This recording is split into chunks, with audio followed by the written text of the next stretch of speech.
¿A alguien le falta asistencia? Ya. Los que les faltan asistencia van a participar acá en esta clase respondiendo las preguntas, ¿ya? Para que se hagan... Tú ya tienes, ¿no? ¿Te puse o no? ¿Tu apellido? Benítez. ¿Ah?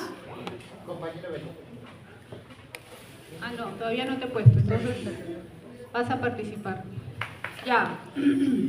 Esto por si acaso es lo que vale, ¿ah? Yo le voy a dar a la secretaria para que lo compute con sus asistencias. Bueno, así que no vaya porque algunos veo allá en la secretaria para que Le voy a escribir yo le voy a decir que ya no reciba a nadie. Vamos ahora a hacer la clase de oxitóxicos citocolíticos. A ver. También un caso clínico. ¿Me hace recordar, por favor, para darte el link? ¿Ya? Para que respondan los casos clínicos. Este es otro caso clínico de una gestante, 41 semanas. 41 semanas, ¿está a término o no? Sí. Ya pasó. Ya se pasó, ¿no? O sea, se le llama post-término. No es prolongado, porque para que sea prolongado tiene que ser, un embarazo prolongado es 42 semanas a más. 42 semanas. Lo óptimo es que el bebé nazca a las 40 semanas, pero esta tiene 41, o sea, se pasó una semana. Acude a control prenatal, ¿ya? Se le hace una ecografía y se encuentra placenta grado 3, con múltiples calcificaciones. ¿Qué implicancia tienen las calcificaciones? Yo sé que no han llevado todavía ginecobstetricia, pero pueden deducir. Ustedes son inteligentes. A ver, alguien... ¿Qué importancia tendría una placenta con calcificaciones? ¿Qué implicancia clínica para el bebé, sobre todo, ¿no? Tendría una placenta con calcificaciones. ¿Para qué sirve la placenta? A ver. No libera las hormonas que necesita. No libera. Ya, pero a esa edad, a esa altura ya no necesita hormonas. ¿Qué importancia tiene la placenta para el feto? ¿Para qué sirve la placenta? Para dar oxígeno. Muy bien. Para dar oxígeno y nutrientes, ¿no? Pero el oxígeno, porque sin oxígeno se muere. Sin nutrientes podría todavía, pero sin oxígeno. Claro, entonces si la placenta está calcificada, ¿qué significa? Que el intercambio de oxígeno va a estar limitado. Y eso implica que el paciente puede entrar en hipoxia, ¿no? ¿Qué debemos hacer? A ver, dice, en la evaluación, ya ustedes son los médicos, ¿no? Médicos serumistas, vamos a imaginar que son médicos serumistas. En la evaluación se encuentra contracciones ausentes, o sea, tiene 41 semanas y no ha iniciado el trabajo de parto. No hay cambios en el cuello uterino, o sea, el cuello está rígido, ¿no? Frecuencia cardíaca y movimientos fetales están normales y le indican inducción de trabajo de parto. Entonces la pregunta es, ¿se justifica la inducción de trabajo de parto o esperaría al parto espontáneo? ¿Qué opinan? ¿Induzco o no induzco? Sí, ¿no es cierto? Induzco, porque ya hemos dicho que esa placenta está calcificada, ya no sirve. Está en riesgo el bebé. Ya, la otra pregunta, ¿qué fármacos se emplearían en la inducción? Ya eso lo vamos a ver ahora. ¿Y qué cuidados debemos tener con el uso de oxitóxicos? Ya, entonces, lo que hay que recordar, que no sé si esto lo han visto también en fisiología, es que el útero es un órgano especial, tiene así como tenemos un marcapaso en el corazón y hay un marcapaso intestinal, también el útero tiene un marcapaso. El marcapaso se encuentra ubicado en el fondo, en la unión entre el cuerno y el fondo uterino. Ahí está localizado el marcapaso, que son células especializadas donde se va a iniciar la contracción. Y la característica de este marcapaso, que son las células de Cajal, es que la contracción se va a generar de manera eléctrica lenta y decreciente, desde arriba hacia abajo. Por eso cuando usted, no sé si han tenido la oportunidad de tocar un útero contraído, ¿Ha tocado alguna vez? ¿Han llevado, bueno, no sé si alguna vez han entrado a ginecobstetricia, han palpado un útero? Un útero contraído es un útero como una piedra, ¿no? Una piedra, es como si tocaran una piedra debajo de la piel. Así es un útero contraído. Entonces, y luego va a disminuir, como dice ahí, la propagación. La característica que tiene el útero es que va a haber conexinas entre célula miometrial y célula miometrial. Estas conexinas, que son los gap junction, conexinas 43, 45 y 26, son dependientes de estrógeno. ¿Ya? Estas conexinas son dependientes de estrógeno. Y lo que va a permitir es el intercambio de calcio de una célula a otra para poder provocar una contracción de manera más uniforme y sincrónica. Entonces decimos que la contracción uterina va a depender de 3 factores. El factor autonómico. El factor autonómico, ¿por qué? Porque ustedes cuando han hecho el sistema nervioso autónomo han visto que hay algunos receptores autonómicos que van a estar, que van a provocar efectos a nivel de útero, ¿no? Por ejemplo, a ver, ¿quién no tiene asistencia? Levante la mano. A ver, usted. Por ejemplo, el receptor alfa-1 adrenérgico, ¿qué efecto va a tener en el útero? Repaso de hace un mes, ¿no?, que han hecho esta clase. El alfa-1, ¿qué efecto va a tener en el útero? Estamos hablando de músculo liso uterino. ¿Ah? Contracción. ¿Tu apellido? ¿Ah? Por favor, no escucho. Morales, ¿no? Ah, Corrales. Contracción, ¿ya? Va a provocar contracción de músculo liso uterino. Entonces, el alfa-1 provoca contracción del músculo liso uterino. Y el beta-2, a ver, otro por ahí levantó la mano. Por ahí levantó la mano otro que le falta asistencia. A ver allá. ¿Y el beta-2? Relajación. ¿Apellido? ¿Ah? Cáceres. Relajación. Entonces, en el útero, en el músculo liso uterino, vamos a ver 2 cosas: la contracción del músculo uterino y la relajación. ¿Para qué me sirve contraer el músculo liso uterino? Ustedes dirían, bueno, pues para inducir el trabajo de parto, porque ahí tiene que contraerse el útero. Sí. ¿Cuándo más es importante la contracción del músculo liso uterino? A ver, para que inicie el trabajo de parto. ¿Para qué más? ¿En el posparto será importante? ¿Ah? Ya, muy bien, para eliminar la placenta. Ya salió el bebé, ya corté el cordón y tiene que salir la placenta. Entonces tiene que haber contracción del útero para extraer la placenta. Y después, ¿será útil la contracción? Después del parto, ¿será útil la contracción uterina?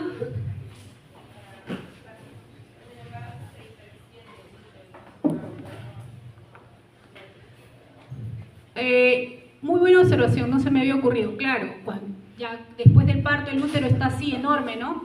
Y tiene que volver a su estado original para contraerlo y se vuelva a su estado. Sí, por estética, ya, para que esté chiquito. ¿Tu apellido? Carguás. Sánchez Chamorro. Ya. Otra cosa importante que le puede salvar la vida a la mujer y que es necesario en la contracción uterina, que le salva la vida. Previene la hemorragia postparto. Muy bien, previene la hemorragia postparto. Previene y se maneja la hemorragia postparto, ¿no? Claro, porque en el posparto, ya imagínense, ya nació el bebé, corté el cordón, salió, luego sale la placenta. ¿Y qué ha pasado? En el lugar donde estuvo la placenta, ¿qué pasó? Hay una tremenda cicatriz, ¿no? Porque la placenta estuvo ahí adherida, implantada, ya salió, pero en ese lugar quedó una enorme cicatriz y los vasos sanguíneos están expuestos. y entonces empieza a sangrar y sangrar y sangrar. ¿Cuál es la, a ver, creo que es la primera causa de muerte materna en el país? Las hemorragias obstétricas. La primera causa materna en nuestro país son las hemorragias posparto. Está también la preeclampsia y las infecciones, pero la hemorragia posparto está ahí, no sé, no estoy segura si es la primera o segunda, pero está en esas. Y la hemorragia posparto sobre todo por eso, ¿no? Porque quedó ahí los vasos sanguíneos expuestos y sangra y sangra y sangra. Entonces, ¿qué tenemos que hacer? Usar uterotónicos, fármacos que contraigan el útero para poder de manera mecánica cerrar esos vasos, porque no hay otra, hay que hacerlo de manera mecánica. Cuando se contrae el útero, como los vasos han atravesado el útero, el músculo uterino, la contracción lo que va a hacer es que de manera mecánica contrae el útero y contrae los vasos, ¿ya?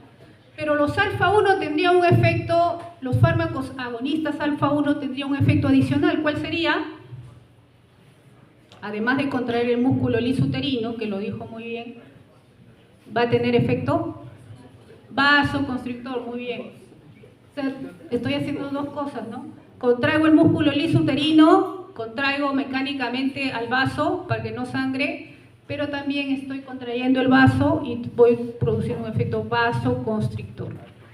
Mato dos pájaros de tiro, ¿no?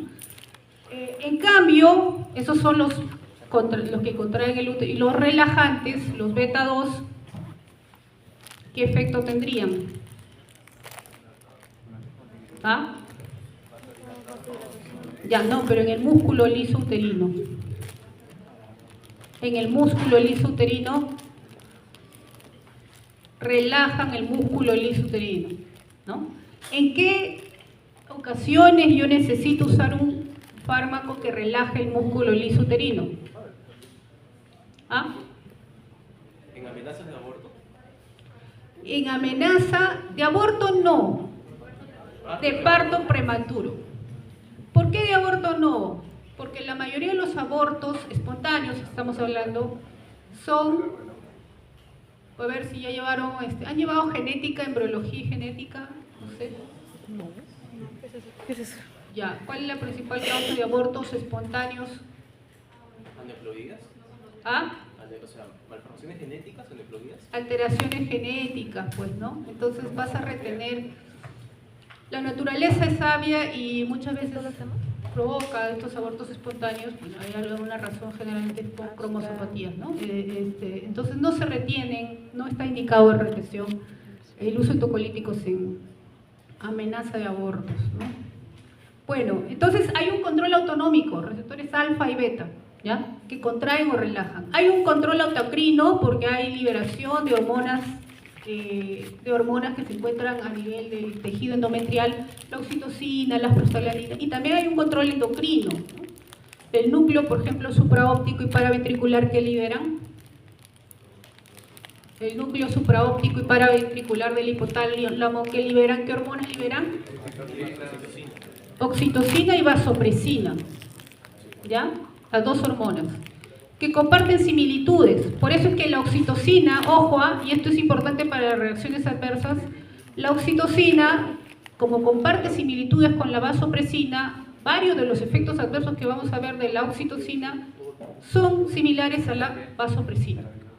Por ejemplo, hay una reacción adversa que es el CIHAT-LIKE. El CIHAT-LIKE, que es el síndrome, a ver, ¿qué es el CIHAT? Síndrome de hipertensión. Síndrome de secreción inadecuada de hormona antidiurética. Muy bien, secreción inadecuada de hormona antidiurética. La oxitocina la imita, o sea, imita ese síndrome que hace, pues, la vasopresina. Bueno, ahí ustedes pueden ver esto es muy conocido y a estas alturas todos deben manejar cómo funciona, porque esta es la base de muchos mecanismos de acción de muchos fármacos, ¿no? Inclusive estos, ¿no? Acá está la oxitocina, es un receptor acoplado a proteína G, igual que las prostaglandinas, ¿ya? Activa la enzima fosfolipasa C, ya saben, IP3 diacilglicerol, y el IP3 libera calcio del retículo, el calcio se liga a la calmodulina, el complejo calcio-calmodulina activa una sinasa de la cadena ligera de miosina. Acá tenemos a la sinasa de la cadena ligera de miosina activada, que va a activar a la miosina, forma el complejo con lactina y se produce la contracción. Así funcionan los oxitóxicos, por aquí o por prostaglandina, ¿no? ¿Ya? Y tenemos por acá, por ejemplo, el receptor alfa-1. Por ahí alguien dijo, el receptor alfa-1 es contra el músculo liso. Claro, el receptor alfa-1 también es un receptor acoplado a proteína G que va a activar también, va a provocar la liberación de calcio. Entonces, ¿cuáles son los oxitóxicos? La oxitocina, sus análogos como la carbetocina, prostaglandinas y los alcaloides derivados del cortisolo de centeno. Estos no, ¿ya? Principalmente los tres. Entonces vamos a hablar de los tres de manera rápida. A ver, la oxitocina ya lo saben, está el receptor. ¿Cuál es la característica de la oxitocina? Es que se libera de manera pulsátil, o sea, fisiológicamente en el trabajo de parto se libera de manera pulsátil, por pulsos. Y eso es lo fisiológico. Entonces, cuando queremos inducir un trabajo de parto, tenemos que acercarnos a lo fisiológico. Por lo tanto, ¿cuál es la manera más fisiológica de uso de la oxitocina? ¿Cuál es la vía más adecuada? Pregunta de examen, ¿cuál es la vía de administración más adecuada de la oxitocina para inducción de trabajo de parto? ¿Ah? ¿La vía? ¿Cuál es la vía? ¿La forma de administración cómo debe ser? Y es la única, para inducción de trabajo de parto, la única vía de administración de oxitocina, ¿cuál es? Endovenosa, pero ¿cómo? Endovenosa hay dos formas, ¿ah? En bolus, en infusión. En bolus yo cargo la jeringa y en menos de un minuto ya está en la sangre. En infusión lo diluyo con un diluyente, puede ser cloruro de sodio, y voy administrando en microgotas, en gotas, ¿no? Y luego puedo ir aumentando. Entonces, ¿cuál es la vía más adecuada? 43. La infusión, porque la infusión imita la forma pulsátil, cómo se libera la oxitocina. ¿Y por qué es necesaria la infusión? A ver, ¿por qué tendría que ser por infusión la inducción de trabajo de parto? ¿Por qué tendría que ser por infusión? Acá está. Ahí está la infusión. Las otras vías que ven acá se van a administrar, pero para el posparto, ¿ya? Mientras el bebé esté intraútero, la única vía de administración de la oxitocina es infusión. La pregunta es, ¿por qué tengo que usar esa vía? ¿Por qué no uso bolus?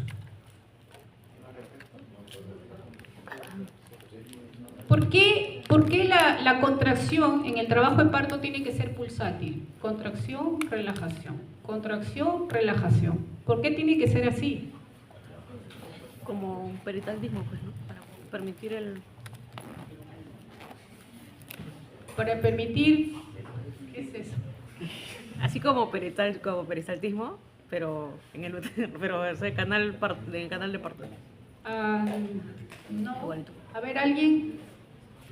los que Porque faltan avanza el bolo, asistencia. pero avanza el bebé. ¿Por qué? A ver. ¿Alguien por ahí? Está grabado. ¿Por qué tiene que ser así? Tiene que haber una contracción, relajación, contracción, relajación. ¿Qué ocurre en esta fase de relajación? ¿Qué les dije? Que cuando se contrae el útero, ¿qué pasa? ¿Qué pasa con los vasos sanguíneos?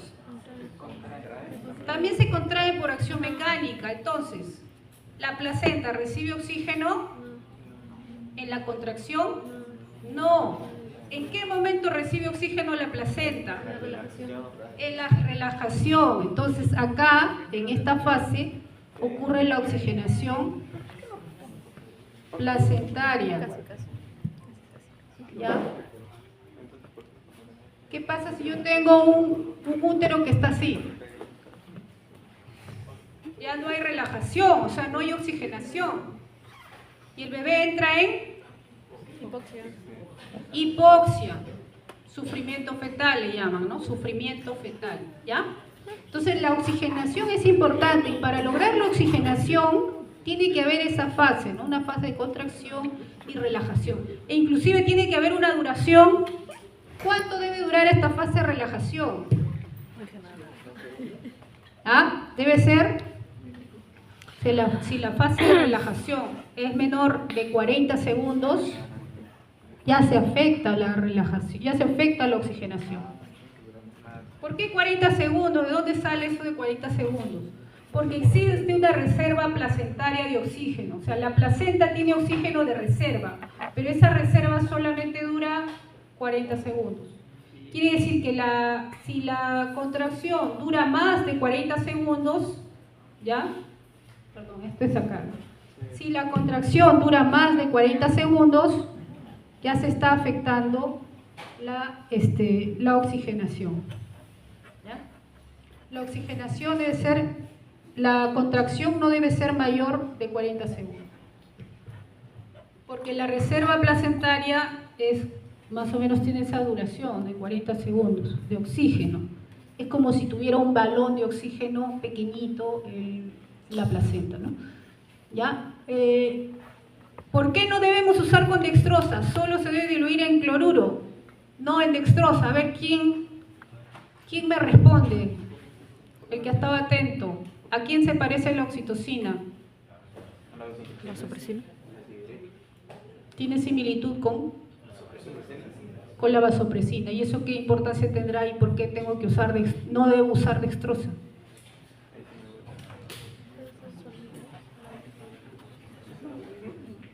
Debo usar cloruro de sodio, no debo usar dextrosa.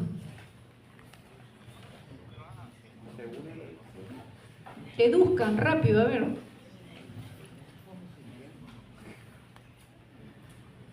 A ver, alguien que no tenga asistencia.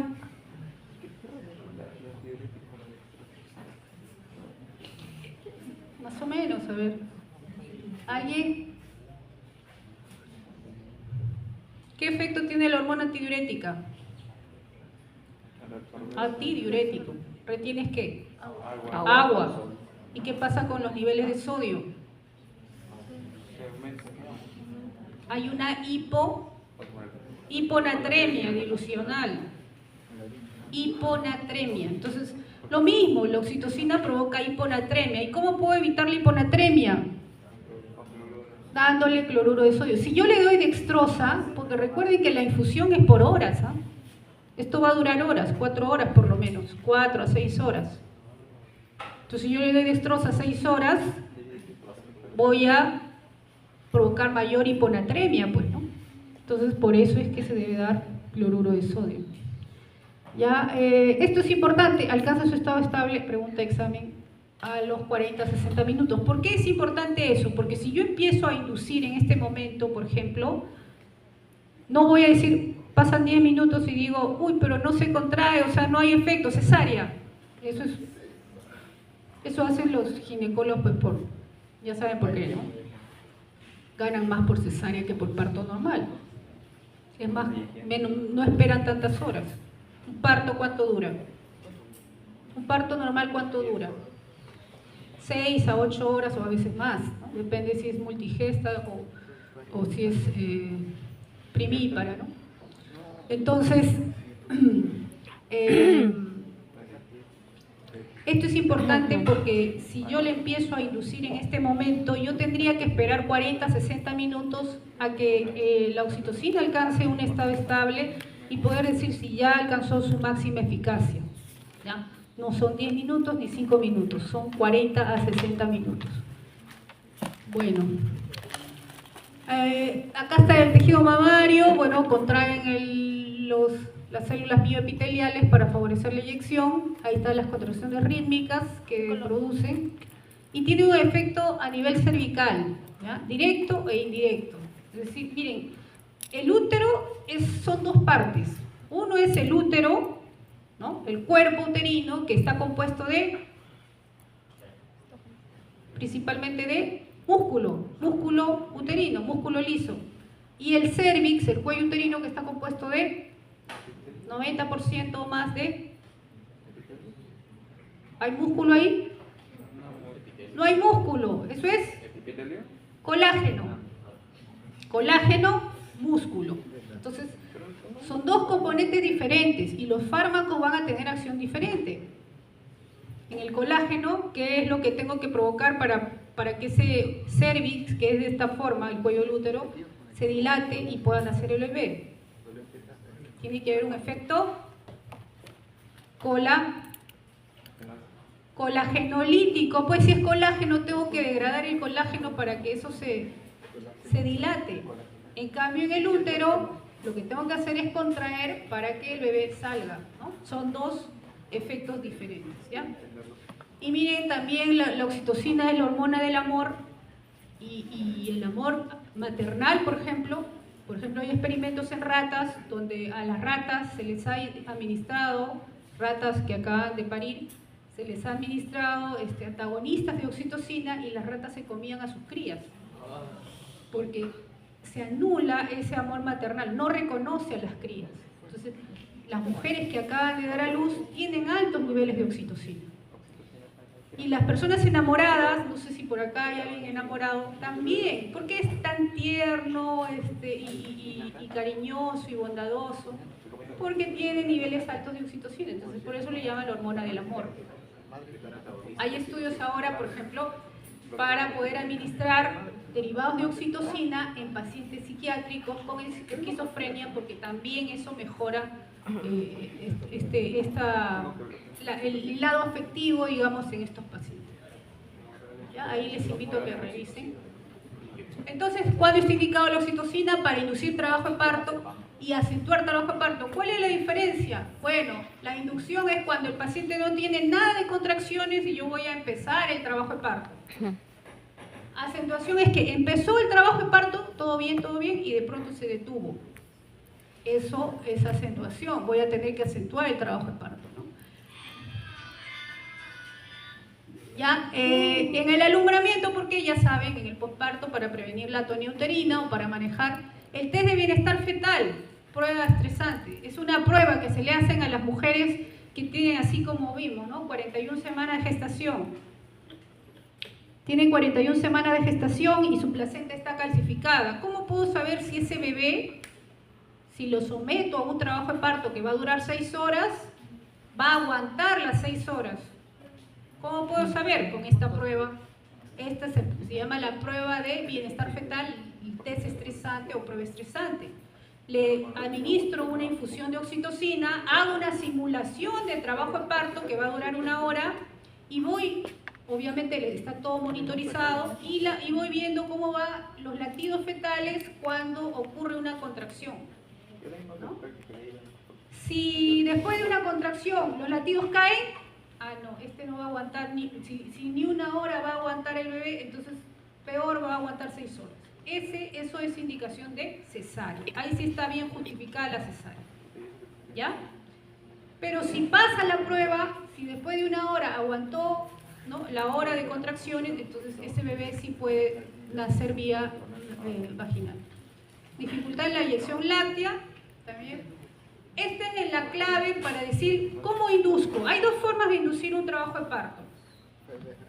¿De qué depende? ¿Con qué fármaco uso? Depende del cérvix. El cérvix es la clave. El cuello uterino es la clave. Si el cuello es un cuello rígido, grande, rígido, no está dilatado, ¿ya? Entonces, ahí, por ejemplo, ¿qué tengo que usar? A ver, ¿qué tengo que usar? ¿Qué dijimos? Si el cuello está rígido, está grande, no está dilatado, tengo que usar una sustancia colagenolítica, muy bien, colagenolítica. Ahí no me sirve ningún fármaco que tenga acción en el músculo, porque en el cérvix no hay músculo. Creo que hay 5% de músculo. Entonces ahí no va a ser útil un fármaco que contraiga. Tengo que usar un colagenolítico, ¿no? Entonces, ¿cuál es el colagenolítico por excelencia? A ver, ¿ustedes lo saben? ¿Cuál es? ¿Cuáles? ¿Quiénes tienen efecto colagenolítico? Las prostaglandinas. Las prostaglandinas tienen acción colagenolítica. Entonces, aquí está. Si es que el cervix es favorable, y esto se llama el índice de Bishop, ¿cómo puedo yo saber si el cervix es favorable? Con el índice de Bishop, que justamente mide el cervix, la longitud, dilatación. Revisen, ¿ya? Índice de Bishop. Si el índice de Bishop es mayor de 6, ¿ya? Si es mayor de 6, quiere decir que el cervix está bien bonito, dilatado, corto, relajado. Entonces inicio con oxitocina. Pero el cervix es, si el Bishop es menor de 6, o sea, es un cervix grueso, no largo, no se dilata, inicio con misoprostol, con un colágeno, ¿ya? Entonces esa es la clave. Bueno, acá hay un aspecto importante de la farmacodinamia, que es, a ver, ¿qué pasa si yo le estoy dando oxitocina a la paciente, está funcionando bien, y de pronto deja de funcionar? ¿Qué pasó? ¿Qué pasó con el receptor? Se saturó, se desensibilizó. ¿Cómo se llama eso? ¿Cómo se llama? ¿Tolerancia? Tolerancia sería cuando lo usas durante varios días. El término tolerancia se aplica cuando tú usas varios días, hay varios días de tratamiento y de pronto la respuesta empieza a disminuir, ¿no? Pero acá recién lo he usado en unas horas. Hay un término equivalente a la tolerancia, pero cuando el uso es de pocas horas. ¿Cómo se llama? La taquifilaxia, ¿ya? La taquifilaxia. Entonces, puede haber taquifilaxia con el uso de oxitocina, ojo. Ya, bueno, entonces acá también vemos la oxitocina en el postparto y posaborto. Ya saben por qué, porque contrario ya esto ya lo hemos dicho. Es mejor el manejo activo que el manejo fisiológico. El manejo fisiológico es esperar a que salga la placenta sola. El manejo activo es administrar oxitóxicos. ¿Por qué es necesario administrar oxitóxicos? Para que salga más rápido y así sangre menos la paciente, ¿no? Y acá los efectos adversos de los que ya hemos hablado. Bueno, ustedes cuando roten por neonatología, ¿qué es lo que tiene que ver en el neonato? Aparte de la evaluación, una parte importante de la evaluación. La piel. ¿Cómo debe estar la piel del neonato? Si está amarilla, hiperbilirrubinemia, ¿no? Puede haber hiperbilirrubinemia. Y la oxitocina, y ustedes están en la obligación de revisar la historia clínica para ver si su madre recibió oxitocina, porque la oxitocina puede generar hiperbilirrubinemia. ¿Y cuál es el riesgo de la hiperbilirrubinemia fetal o neonatal, perdón? El kernícterus, ¿ya? El kernícterus. Bueno, y a altas dosis, miren, hipersistolia, obviamente, no se me va la dosis, ¿no? Miren, lo que pasaba antes, ahora existen bombas de infusión. Tú pones ahí y controla, quiero microgotas por minuto ya. Entonces la máquina te controla todo. Antes, ¿cómo hacíamos? Estoy hablando de hace más de 20 años, ¿no? En el internado, ¿qué hacíamos? Nos sentábamos, poníamos nuestro gotero, como estamos hablando de hospitales de primer nivel, ¿ah? Maternidad, o sea, no existían las máquinas de las bombas de infusión. Nosotros poníamos nuestras goteros y contábamos las gotitas, ya 10 gotas por minuto, ya le poníamos y nos sentábamos al costado a ver las gotas y bueno, te distraías, te ibas a hacer otra cosa, ¿no? Y de repente por ahí estaba el familiar y abría la llave y cuando venías el útero recontra contraído, ¿no? Entonces había muerte fetal, muchas muertes fetales, justamente por eso, porque había hipersistolia, ¿ya? Hipersistolia o taquisistolia es cuando son varias contracciones. La hipersistolia es una contracción sostenida. Entonces eso pasaba, o a veces te dormías en la guardia, te quedabas dormido ahí al lado de la paciente y te olvidabas que dejabas el gotero abierto. Cuando se administran estos fármacos hay que controlar las contracciones cada 10 minutos, la frecuencia cardíaca fetal. Tiene que haber un monitoreo estricto porque debemos evitar esto, ¿no? ¿Qué provoca, por ejemplo, la hipertonía? Si no hay oxígeno al bebé, lo que habíamos dicho acá en la pizarra, ¿no? Si no hay oxígeno, el bebé entra en sufrimiento fetal, a hipoxia, y genera la encefalopatía hipóxica isquémica. Y esto puede generar o bien la muerte, el bebé se muere, ¿no? O el paciente hace parálisis cerebral y una serie de trastornos, ceguera y una serie de trastornos provocados justamente por esto.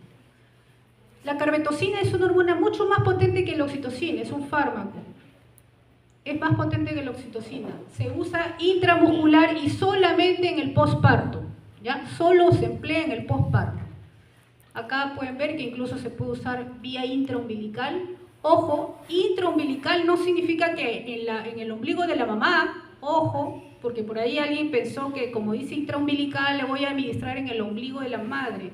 No, es el ombligo del cordón umbilical, en el cordón umbilical, no en el ombligo, en el cordón umbilical, ¿ya?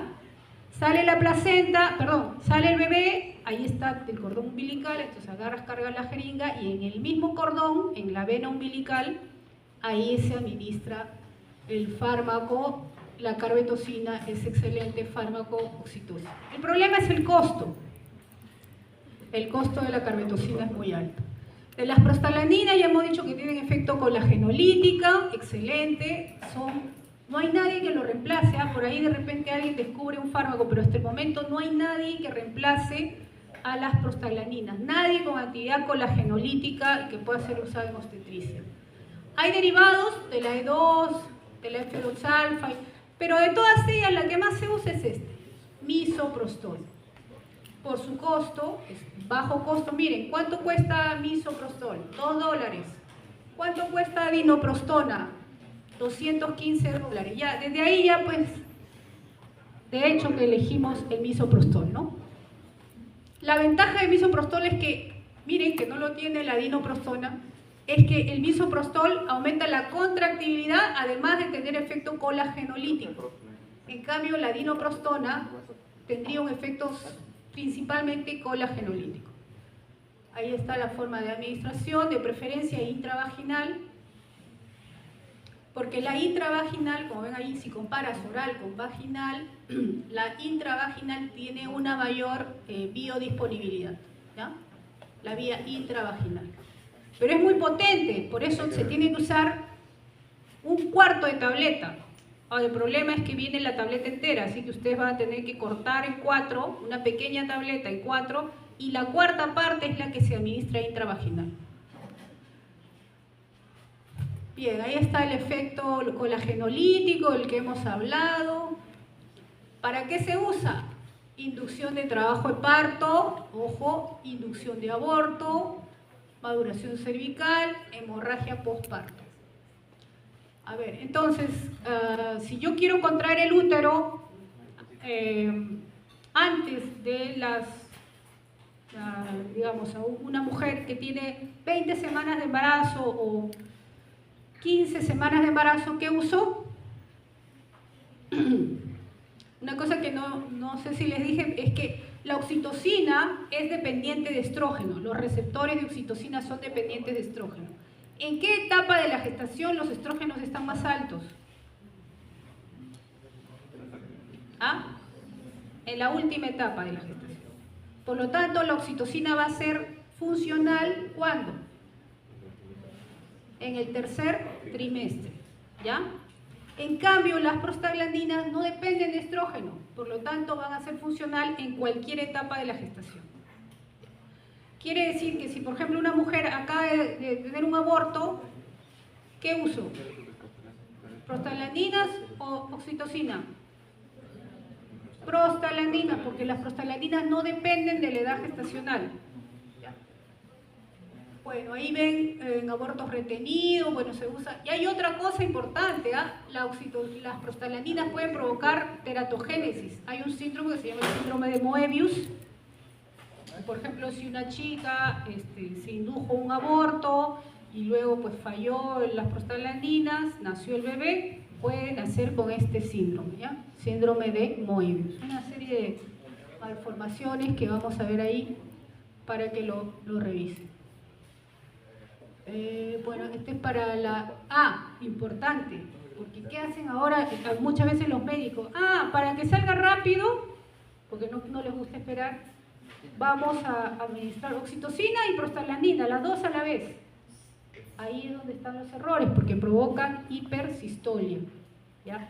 Si yo quiero usar los dos, o sea, voy a tener que esperar uno y después usar el otro, y tiene que haber una diferencia de 4 a 6 horas si quiero evitar una hipersistolia.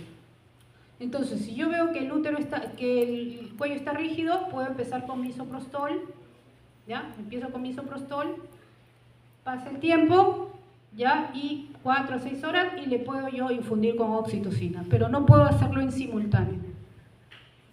Estos son los efectos adversos, las contraindicaciones, y otro oxitóxico es el maleato de ergonovina o ergometrina, que son antagonistas agonistas alfa-1, son vasoconstrictores y también contraen el útero.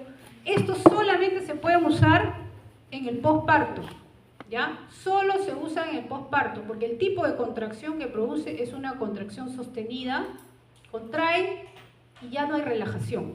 Entonces solo se usa en el posparto. A ver, pregunta, ¿qué pasaría si a una mujer preclántica le damos estos fármacos? ¿Qué pasa si a una mujer que tiene, a ver, le pongo en el examen, mujer preclántica que se le administró ergonovina para el posparto, para la hemorragia posparto? ¿Va a empeorar la preclasia? ¿Qué empeora? Bueno, la hipertensión va a aumentar más la presión arterial. Va a aumentar más la presión arterial, ¿ya? Puede provocar un aumento de la presión arterial severa, ¿no? Que puede generar un ictus inclusive. Bueno, y el ergotismo del lactante se da porque las mamás toman ergonovina, esto pasa a la leche y el bebé puede tomar esto, ¿no? Si es que se da altas dosis, puede generar todo lo que vemos aquí. Y bueno, vamos aquí, efectos adversos, ya saben, en preeclampsia hay que tener cuidado. Estos fármacos, inhibidores de la proteasa de VIH, son inhibidores enzimáticos. Así como existen inductores, también hay inhibidores enzimáticos y puede haber efectos colaterales. De los tocolíticos, ya este también es otro caso, de los tocolíticos, vamos a ver, por ejemplo, que la mayoría de los tocolíticos, en realidad, los tocolíticos harían el efecto opuesto, ¿no? Relajan el útero para que no se contraiga, y entonces se usan en amenaza de parto prematuro, ¿no? Los tocolíticos no tienen mucha eficacia. ¿Para qué se usan principalmente los tocolíticos? A ver, ¿cuál es el principal riesgo de que nazca un bebé prematuro? Prematuridad, mortalidad alta. ¿Por qué mueren los prematuros? ¿Qué complicación hace? A ver. ¿Ah? Muy bien, no desarrollan bien los pulmones, ¿no? Hay ausencia de surfactante. Hay ausencia de surfactante pulmonar. ¿Por qué hay ausencia de surfactante? ¿Quién produce el surfactante pulmonar? Neumocitos 2. Neumocitos tipo 2. Entonces ellos no producen surfactante adecuado. ¿Cuál es tu apellido? Guamaní. Guamaní. Entonces, al no producir surfactante, hacen un trastorno. ¿Cómo se llama este trastorno? ¿Ah? Síndrome de estrés respiratorio neonatal. Ya, síndrome de estrés respiratorio o enfermedad de la membrana hialina le llaman también. Enfermedad de la membrana hialina. Y se mueren los niños. Aparte hacen sepsis, quedan ciegos, ¿no? Y una serie de trastornos. Entonces, principalmente es el síndrome de estrés respiratorio, ¿no? Entonces, ¿qué puedo hacer para yo favorecer la producción de surfactante? Administrar corticosteroides. Entonces, yo tengo que administrar betametasona al bebé, o a la madre, mejor dicho, para que esto pase al bebé y el bebé pueda madurar sus pulmones. Pero ¿cuánto tiempo demora la producción de surfactante si le administro corticoides? ¿Cuánto tiempo demora? Por ahí está. ¿Ah? A ver, viene la madre, está con contracciones, y yo digo, puede nacer, mejor le administro corticoides a la mamá para que su bebé intraútero produzca surfactante. Lo hace inmediatamente, va a demorar ¿cuánto tiempo? ¿Cuánto? Por lo menos 48 horas. Entonces, desde que yo administré el corticoide hasta que los pulmones por fin producen surfactante va a demorar 48 horas. ¿Eso qué quiere decir? Que ¿cuánto tiempo debo retrasar el trabajo de parto? Mi meta debe ser retrasar el trabajo de parto al menos 48 horas, si es más, mejor, ¿no? Pero al menos 48 horas. Para eso sirven los tocolíticos. No previenen un parto prematuro. La idea es prolongar el embarazo al menos 48 horas. Está indicado entre las 23 y 34 semanas y cuando el cérvix es menos de 2 centímetros. ¿Por qué? O sea, cuando la dilatación es de 2 centímetros. ¿Ya? O menos. ¿Por qué no más? ¿Qué pasa si viene la paciente con contracciones, le evalúan y notan que la dilatación es de 4 centímetros? Está grande. ¿Detienen ahí el parto? No, ahí ya no hay nada que hacer. Ahí ya lamentablemente va a tener que nacer el bebé. ¿Por qué no? Si el cérvix ya está abierto. Eso ya no se revierte con nada. ¿Ya? Eso ya no se revierte con nada. Ni siquiera con los tocolíticos. Es más, si tú prolongas más tiempo ese cérvix abierto, vas a generar mayor riesgo de sepsis. Entonces, la primera línea de tocolíticos son los AINES. ¿Por qué los AINES? ¿Qué bloquean los AINES? Producción de prostaglandinas. Y ya hemos dicho que las prostaglandinas provocan oxitosis, contraen el útero, ¿no? Indometacina, bloqueadores canales de calcio. Los AINES se deben dar antes de las 32 semanas, ojo. Ya, si voy a dar AINES tiene que ser antes de las 32 semanas. ¿Por qué no después de las 32 semanas? Cierra el ductus arterioso. Muy bien, el cierre prematuro del ductus arterioso. ¿Ya? Si tú le das AINES después de las 32 semanas, hay mayor riesgo de cierre prematuro del ductus arterioso. Que y antes,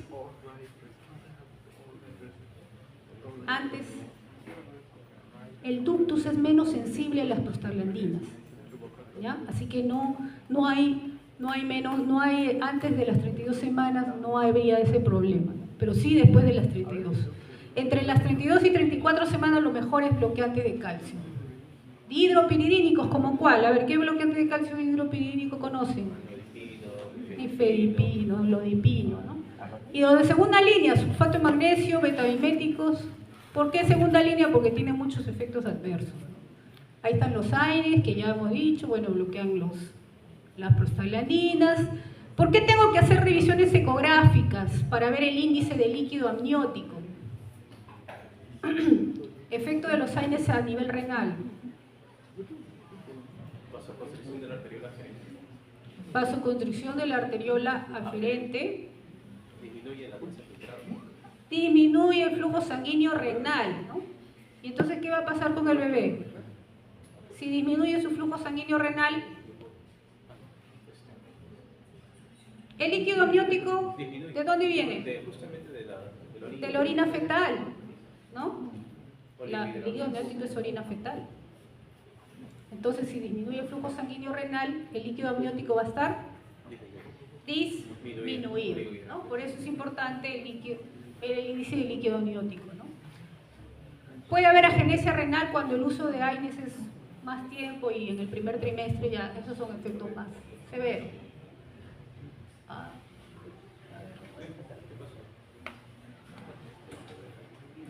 Bueno, a ver, ahí están los AINES, entonces produce oligodramio. ¿Por qué produce hemorragia intracraniana? A ver, ¿por qué los AINES están relacionados con hemorragia intracraniana, enterocolitis necrotizante? Tiene que ver con lo mismo, ¿no? Porque las prostaglandinas, ¿qué rol tienen a nivel intestinal, a nivel de los vasos sanguíneos cerebrales? Un día tiene. La prostaciclina, ¿qué efecto tiene? Los vasos. Son vasodilatadores. Entonces, si se inhiben las prostaglandinas, voy a producir efecto vasoconstrictor. Entonces, puede generar hemorragia intracraniana y además los AINES son antiagregantes. Enterocolitis, leucomalacia periventricular. Bueno, los bloqueantes de canales de calcio se entiende porque al bloquear el canal de calcio, si no hay calcio, entonces no hay contracción, ¿no? Y acá el más usado es el nifedipino. ¿Ya? Acá lo importante, miren, el nifedipino es un excelente, tocolítico, tiene pocos efectos adversos. El problema es que si se usa con sulfato de magnesio puede producir depresión respiratoria, ¿ya? Por bloqueo neuromuscular. A ver, ¿por qué? ¿Por qué no puede usar sulfato de magnesio con nifedipino? ¿Por qué no se puede usar sulfato de magnesio con nifedipino?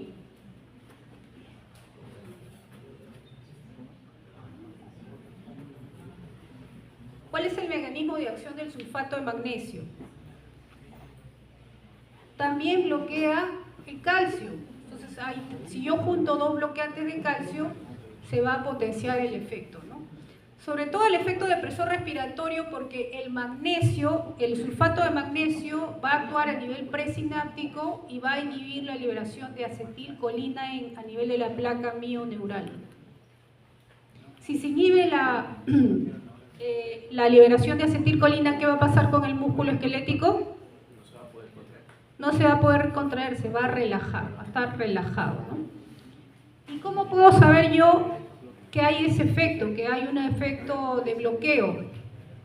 ¿No? Por los reflejos, muy bien, por los reflejos. Entonces, a la mujer que le doy sulfato de magnesio, yo le evalúo los reflejos.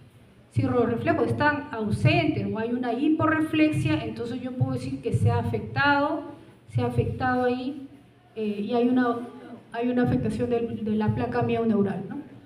Los betamiméticos, bueno, decae la ritodinina, es la única que está aprobada por la FDA. El problema de los betamiméticos es que, si bien es cierto, tienen efecto beta 2, relajan el músculo, también tienen efecto beta 1 cardíaco y por lo tanto sus efectos cardiovasculares son importantes, ¿no? Este es el mecanismo de acción.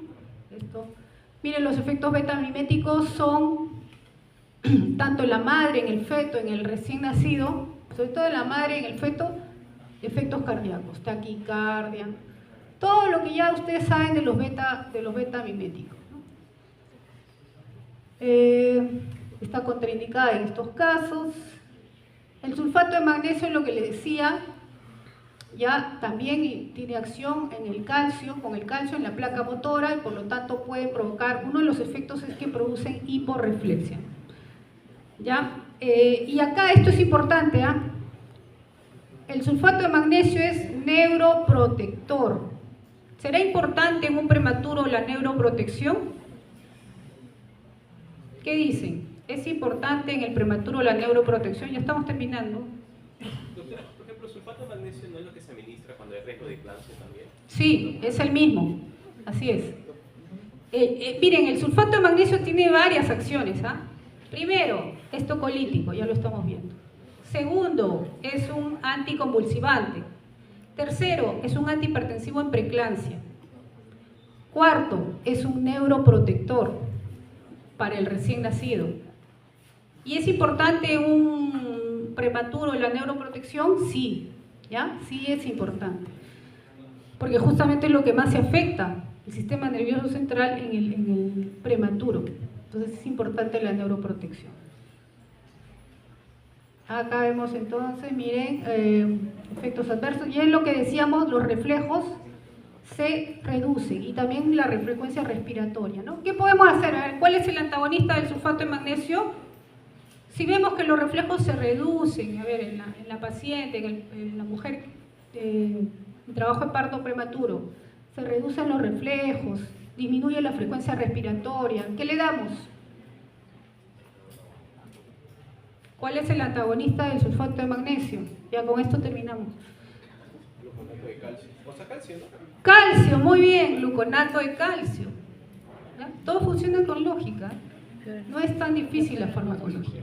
El gluconato de calcio. Si el paciente está con hiporreflexia y todo esto, le tengo que dar calcio, gluconato de calcio. Y finalmente, el último grupo de fármacos tocolíticos, que son los antagonistas receptores de oxitocina, atosiban, baruciban, bloquean el receptor de oxitocina, ¿ya? Está aprobado en Europa, pero la FDA no la ha aprobado porque hay algunos casos de muerte neonatal, que se han visto, muerte fetal. Entonces, por eso dijo la FDA, no, mejor no lo aprueba. Pero en Europa sí lo usan, ¿no? Lo que pasa es que no hay evidencia fehaciente de que la causa de la muerte sea realmente el antagonista. Y ahí están las contraindicaciones. Si viene una paciente, entonces ya saben, si viene una paciente con la dilatación, ¿no? Una dilatación mayor de 4 centímetros, si viene ya roto membranas, ¿le doy tocolíticos? Ya no. ¿Cuál es el riesgo de dar tocolíticos en una mujer que tiene, por ejemplo, ruptura de membranas, que se ha roto el amnios? Sepsis. Eso se llama corioamnionitis, ¿ya? Corioamnionitis. No puedo retener al feto por el riesgo de corioamnionitis. Por fin. Muchas gracias.